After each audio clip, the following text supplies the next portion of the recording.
नमस्कार, स्वागत है आपका हमारे इस YouTube चैनल पर। मैं मुनमुन श्रीवास्तव आपका हार्दिक अभिनंदन करता हूं। DU के लिए आज फिर एक यादगार दिन है। 17 जुलाई को दिल्ली विश्वविद्यालय ने अपना CSAS का सेकंड फेज़ शुरू कर दिया। सबको इंतज़ार था कि कब DU अपना सेकंड फेज़ शुरू करेगा और इस फेज़ में कुछ जो महत्वपूर्ण बातें हैं वो हम आपको बता रहे हैं। हालांकि ये सारी बातें हम पहले भी आपको बता चुके हैं और हमारे चैनल पर तमाम जो दिल्ली विश्वविद्यालय के विशेषज्ञ हैं वो भी कह चुके हैं। सबसे पहली चीज़ जो आपको इसमें ध्यान रखना है कि आप अपने साथ अपनी प्रेफरेंस तैयार करके रख लीजिए। वो हम इसलिए कह रहे हैं क्योंकि प्रेफरेंस भरने का जो आखिरी तारीख है वो 24 जुलाई है।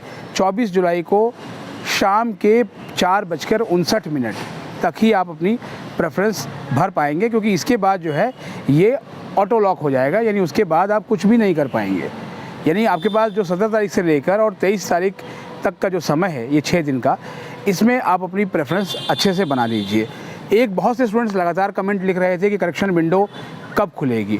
हमने ये आपका ये सवाल विश्वविद्यालय के ज़िम्मेदार अधिकारियों तक पहुंचाया कि स्टूडेंट्स चाहते हैं कि करेक्शन विंडो खुले, क्योंकि उनके डॉक्यूमेंट्स में कोई दिक्कत हो गई है और वो चाहते हैं कि उसे वो करेक्ट करें। कुछ अपलोडिंग में दिक्कतें हैं। हमारी बात को विश्वविद्यालय प्रशासन ने माना है और बाकायदा जो आज विज्ञप्ति जारी हुई है उसका पॉइंट नंबर 2 सीधा करेक्शन विंडो कहता है कि a correction window has also been provided for candidates who have already completed their phase 1। यानी आपके लिए करेक्शन विंडो खुलेगा। लेकिन इस बात को आप ध्यान रखिएगा कि आप कुछ चीज़ें हैं जो करेक्शन विंडो में आप चेंज नहीं कर पाएंगे। आप कैंडिडेट अपना नाम चेंज नहीं कर सकते, फ़ोटोग्राफ चेंज नहीं कर सकते हैं, अपना सिग्नेचर चेंज नहीं कर सकते हैं, अपना जेंडर चेंज नहीं कर सकते हैं और रजिस्टर्ड ईमेल आईडी और मोबाइल नंबर भी चेंज नहीं कर सकते हैं। और ये भी ध्यान रखिए कि ये करेक्शन विंडो भी ज़्यादा देर नहीं खुली रहेगी। ये 20 तारीख को, जी हाँ 20 जुलाई को शाम को 4:59 पर ये करेक्शन विंडो बंद हो जाएगी। तो जो भी आपको इस बीच में करेक्शन करना है, जो भी आपको अपने डॉक्यूमेंट्स अपलोड करने हैं, वो आप इन्हीं दिनों में अपलोड कर सकते हैं। लेकिन एक चीज़ और ध्यान रखिएगा, ख़ास तौर पर वो कैंडिडेट जो ECA कोटा से एडमिशन लेना चाहते हैं और उन्होंने अभी तक अपने रजिस्ट्रेशन नहीं किए हैं, उनके लिए साफ साफ कहा गया है candidates will also not be able to apply for ECA and sports supernumerary quota during this window, however they may reupload their certificates. यानी अगर आपने अभी तक एक्स्ट्रा करिकुलर एक्टिविटीज़ या स्पोर्ट्स कोटा के एडमिशन के लिए अभी तक आपने अप्लाई नहीं किया था, तो अब आप फ्रेश अप्लाई नहीं कर सकते। लेकिन आपने अप्लाई किया हुआ है और आप अपने डॉक्यूमेंट्स अपलोड करना चाहते हैं, अभी तक नहीं किया था, तो उसके लिए आपको इसमें मौका मिलेगा। तो इसलिए आप अपनी प्रेफरेंसेस के साथ रेडी रहिए, अपने डॉक्यूमेंट्स के साथ रेडी रहिए। जो CSAS का सीट एलोकेशन जो काम करेगा, उसका फ़िलहाल जो 3 शेड्यूल जो है वो जारी किए गए हैं और उसका जो पहला फर्स्ट राउंड का सीट एलोकेशन जो होगा उसके लिए आप जो है वो 1 अगस्त तक ही आपका जो है एक्सेप्ट किया जाएगा। Candidates to accept the allocated seat Tuesday August 1। यानी आपको अपनी सीट एक्सेप्ट करनी होगी और उसके बाद ही आपको जो फॉर्मेलिटीज़ हैं उसे आप पूरे करेंगे। इस संबंध में आपके जो भी सवाल हैं वो आप कमेंट बॉक्स में लिख दें, वो हम विश्वविद्यालय के ज़िम्मेदार अधिकारियों से पूछकर उनके जवाब आप तक वीडियो के माध्यम से देने का पूरा प्रयास करेंगे। इसमें एक ख़ास तौर पर जिस बात पर फोकस किया गया है वो फोकस ये है कि एकेडमिक सेशन जो है वो सेमेस्टर 1, 3, 5th और 7th का जो है वो अगस्त 16 से शुरू होगा एकेडमिक सेशन।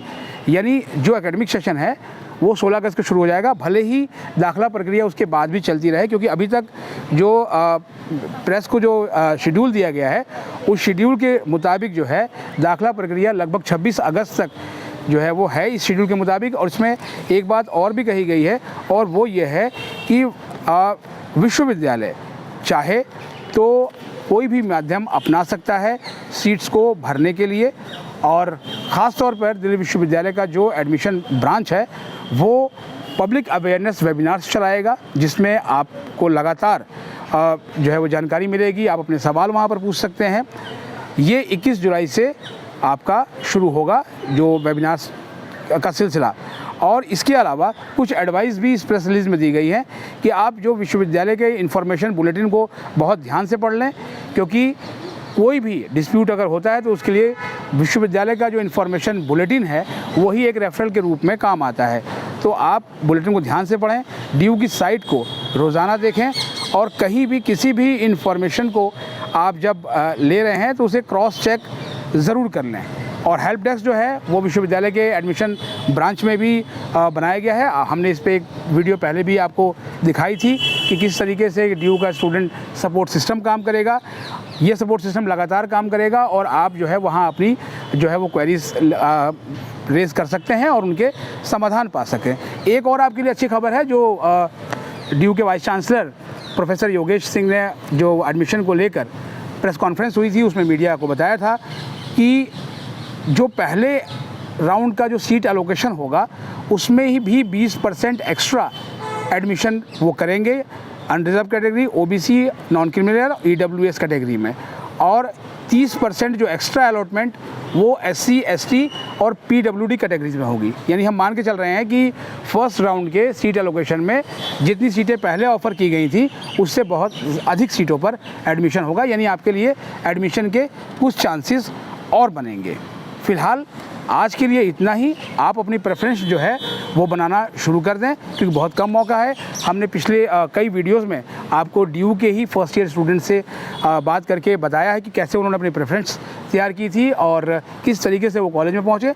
आगे भी कुछ और वीडियोस हम इस पर लेके आएंगे जिससे कि आपको इन प्रेफरेंसेस को तैयार करने में आसानी हो और आप इस समय को बिल्कुल भी बर्बाद ना करें और लग जाए। हमारी ओर से आपको शुभकामनाएं। हमारे चैनल पर अगर अभी आप तक नए हैं तो और आपने इसको सब्सक्राइब नहीं किया है तो आप इसे सब्सक्राइब कर लें क्योंकि ये चैनल आपको सबसे ऑथेंटिक इन्फॉर्मेशन देता है। मिलते हैं एक और एपिसोड के साथ, तब तक के लिए नमस्कार।